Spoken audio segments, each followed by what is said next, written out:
Hello, guys, and welcome to another edition of Jace Love Strength. Yeah, what we're going to do in this video is we have just finished watching the day one qualifiers of the 2024 World's Strongest Man. And as you know, or as maybe you don't know, they divide them up into 5 different groups to see who goes on to the finals. What we like to do every year is take a look at how the results would have stacked up if there were no groups. So if you want to see how everyone fared today, you can watch my live stream or pay attention to the link in the description below where I'll show you where you can go see how they actually did. You'll also notice that in this video a little bit, but it won't be the easiest to digest. But this video is specifically going to tell you how they placed from first to 30th across the board in the 3 qualifying events today and where that would have put them overall. So in the first event of the day, they did the Webster Stones. And if we look at the Webster Stones, we can see that it would have been a win for Eddie Williams, a second place victory for 3 guys, both doing 40 meters. Mitchell Hooper, Andre Fachu, and Evan Singleton. Crowder with 26, Bishop with 25, Luke Stoltman with 24, Kevin Ferris with 23, Ivers Smoxelis with 22, Jaco Schoonwinkel with 21. So that would round out our top 10 of the event. I think we'll take it through the top 15 just so you can see the top half of the field, basically. Hoth at 20, Tom Stoltman at 19, Austin Andrade 18, and Wesley Derwinski at 17, and Remick with 16 points. So that would be our top half of the field, essentially. And everyone else, obviously, in the bottom of the field, you can look for your favorite athlete on the chart there and see how they fare if you're curious. But that would be the top 15 positions.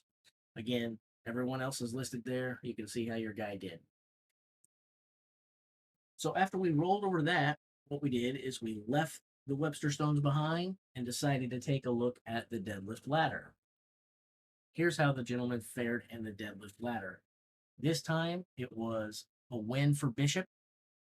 It was a second place finish for Matthew Ragg, a third place finish for Mitchell Hooper, Ronald Heinla with a fourth place finish, Evan Singleton fifth, Derwinski sixth, Tom Stoltman 7, Hoth 8, Andrade 9, Thomas Evans finishing out your top 10, getting him 21 points. Again, our top half of the field going down through the next few positions. Eddie Williams, Francis, Schoonwinkel, Stoltman, Nana. So that would be your top half of the field in the deadlift ladder. That meant we had one event remaining for the day, and just like on the previous page, if you haven't heard your athlete that you're rooting for their name called, well, you can go ahead and continue looking over. You'll see all the positions there, and you can see how your guy did. But with the one event remaining, it was time for the sandbag steeplechase. And so the way that shook out was as follows. It was a win for Big Tom, a second place finish for Mitchell Hooper, third place for Pavlo Kordiaka, Matthew Ragg picks up fourth, fifth for Andre Fachu, Hoth gets a sixth place finish, seventh for Luke Stoltman, eighth for Schoonwinkel, ninth for Evan Singleton, 10th for Big Trey Mitchell, 11 Goldtree, Derwinski 12, 13 Williams, 14 Ferris, 15 Bishop. Everyone else in the lower half of the field. Again, just like with the previous 3, feel free to look for your favorite athlete if you didn't hear their name called and see how they did. But when you add it all up, it's going to change the leaderboard drastically. So what we're going to do is we're going to go over all of the places in the next one since it's the overall leaderboard. But we're specifically going to focus on give some real credence to the top 10 because in this the top 10 finishers would be the ones going into the final in our land of make believe here. So your day one overall results has Mitchell Hooper on top with 85 points. In fact, he has a pretty good lead over Evan Singleton in second, who's 9 points behind. So 9 points separating first and second place already. That's a pretty big lead. And then we have Tom Stoltman in third place with 73. Adam Bishop with a great day one. Fourth place, 71. Andre Fatu, another excellent, great day one. He's in fifth place overall with 69. We have a two-way tie for sixth place, 68 points apiece for Tristan Hoth and Eddie Williams. Matthew Ragg is down at eighth place. You might say, why is it not seventh? And that's because of the ties there. So that's the way they would run that. Luke Stoltman in ninth, and Jaco Schoonwinkel would be your 10th place finisher. So in our make-believe world where groups don't exist, these would be your 10 athletes heading into the final this weekend. You'd have Schoonwinkel, Luke Stoltman, Matthew Ragg, Eddie Williams, Tristan Hoth, Andre Fatu, Adam Bishop, Tom Stoltman, Evan Singleton, and Mitchell Hooper moving on into your final if groups didn't exist. Of course, they do exist, so we don't know what's going to happen. Plus, there's a whole other day of qualifiers to go.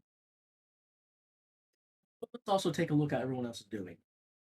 Overall, we have Wesley Zerwinski in 11th place, Austin Andrade in 12th, Kevin Ferris in 13th, Pavel Kordiak in 14th, Rano in 5th. Well, actually, Rano was tied for 14th place, which pushes Marcus Crowder back to 16th position. Iverson 17th, Nathan Goldtree in 18th, Evans Nana in 19th, Spencer Remick in 20, Tom Evans 21st, two-way tie for 22nd position between Trey Mitchell and Gav Bilton. 24th goes to Roskowski, tied with O'Dwyer. And then 26th place goes to Kane Francis, Kearney 27th, Nicholas Camby 28th, Zolkowski in 29th, and Bobby Thompson had to withdraw from the competition after one event. That's going to put him in 30th position, 30th place. So that's what our day one would look like if groups didn't exist. So leave some information in the comments and tell me if you have any surprises. Let me know who you're cheering for. Let me know who you think's going to win it. And again, let me know if you see any surprises here. Anyone that's really surprised you because they're overperforming. Anyone that's surprised you because they're underperforming. And I'll let you know my thoughts. I'll end with this. Mitchell Hooper is doing amazing. I thought he was going to win the whole thing. He's looking good to do that, and he's looking like the number one strongman in the world right now. I thought Tom Stoltman is probably going to be on the podium with him, more than likely in second place, but I wasn't sure. And I thought Evan Singleton would probably be on the podium with him. So I kind of thought that they were going to finish Hooper, Stoltman, Singleton was probably what I was looking at as my podium. But I thought a few other guys had potential to be up there. I thought Matt, actually, I said Singleton. That's not what I had predicted. I'm lying. I'm lying to you. I predicted a podium of Hooper, Tom Stoltman, Matthew Ragg, and then I thought on the outside looking in would be Evan Singleton in that fourth place position. And you know, basically, I had mentioned earlier that there were several guys that I thought could make the podium. I I, I felt strongly Mitchell Hooper would win. I felt after that, Tom Stoltman would be on the podium. I didn't know if he would be in second or third position, but I felt he would be there, and I had him as a front runner in terms of the second place position. With most people fighting for third, but that second and third could have went to several people.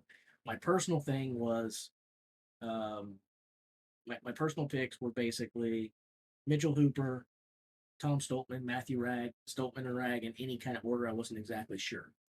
And after that, I also thought the following guys had a chance to make the podium, taking a couple of my guys off of there. And those were Evan Singleton, Adam Bishop. Yeah, I think that's basically what I wound up with. So if Trey Mitchell was healthy, he probably would have been up there, but he's not. And so There you go. I also thought that Rob Kearney might have an outside chance to make the final for the first time in his career in his last professional strongman competition. He's down there in 27th place overall. I would say that Rob Kearney is definitely underperforming, in my opinion. And it was a shame to see Bobby Thompson be eliminated because I thought he had a good shot to make a final as well, and maybe even be competitive. So um, you've heard me ramble enough. Put some information in the comments.